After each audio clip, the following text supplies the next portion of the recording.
দীর্ঘদিন যখন এটা কম্পোস্ট হবে এখানে কিন্তু ফাঙ্গাস থাকবেই, ছত্রাক বাসা বাঁধবেই। ওই যে বললাম আগের দিন শুকিয়ে নেওয়ার সময় তখন একটু ছাই মিশিয়ে নিলেও কোনো সমস্যা হবে না, আরও উর্বর হবে এবং গাছ এখান থেকে ভালো পরিমাণ শক্তি পেয়ে যাবে। গাছে ব্যবহার করলে ফাঙ্গাস আক্রমণ করছে, গাছের মাটি খারাপ হয়ে যাচ্ছে।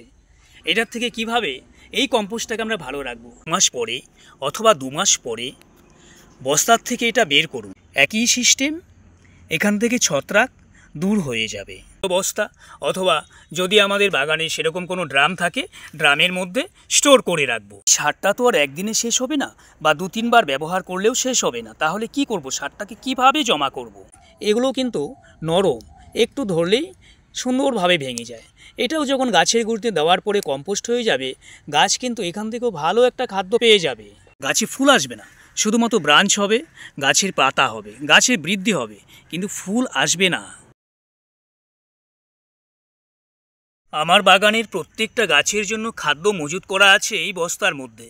বছরে একবার তৈরি করি আর সারা বছর জুড়ে এটাকে ব্যবহার করি।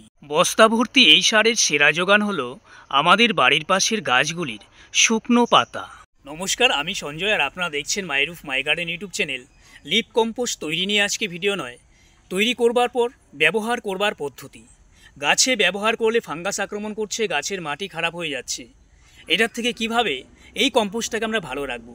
দেখুন, তৈরি তো অনেকেই করতে পারছি, সবাই ব্যবহারও করছি, কিন্তু ব্যবহারের পর যদি গাছে ফাঙ্গাস আক্রমণ করে মাটি খারাপ হয়ে যায়, তাহলে এই সারটার কিন্তু কোনো মূল্য নেই।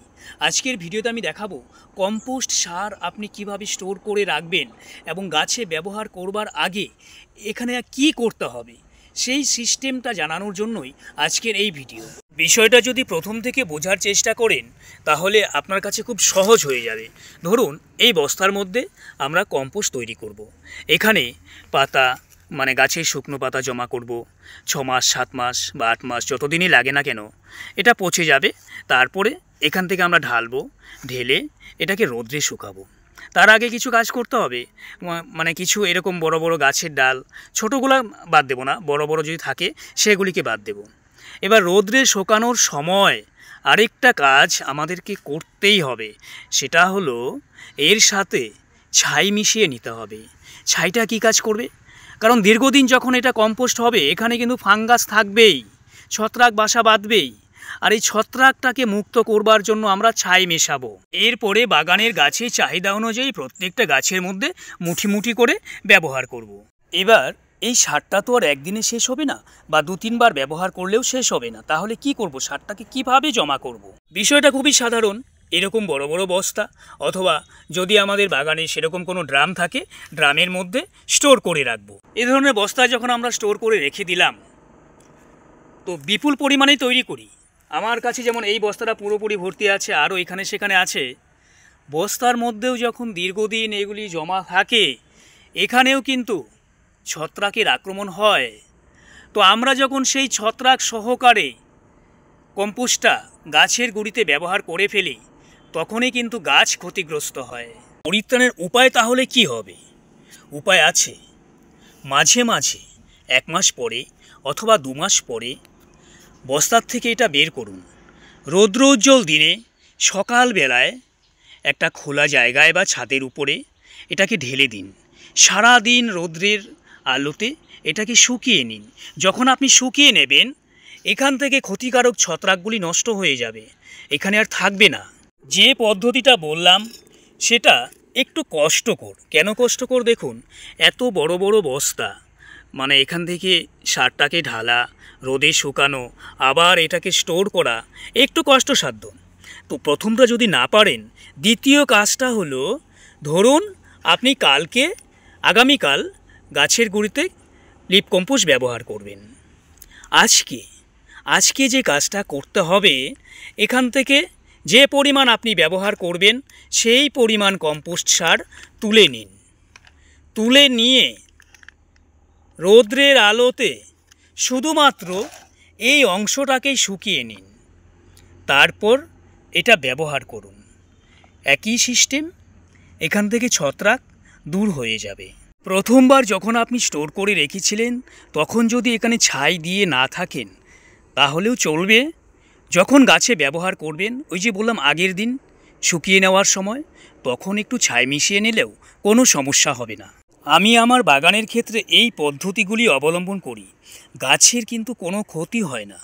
তবে এখানে আরেকটা কথা বলি, যদি লিপ কম্পোস্টকে আরও শক্তিশালী করতে চান, এখানে শুকনো গোবরও মেশাতে পারেন, আরও উর্বর হবে এবং গাছ এখান থেকে ভালো পরিমাণ শক্তি পেয়ে যাবে। অনেককেই দেখেছি কম্পোস্টটা তৈরি করবার পরে এটাকে চেলে নিচ্ছেন, চালনির মাধ্যমে একেবারে সুন্দর করে চেলে নিচ্ছেন। আমি কিন্তু এই কাজটা করি না। তো আপনাদেরকেও বলবো, এত কষ্ট করবার কোনো প্রয়োজন নেই। কেন নেই?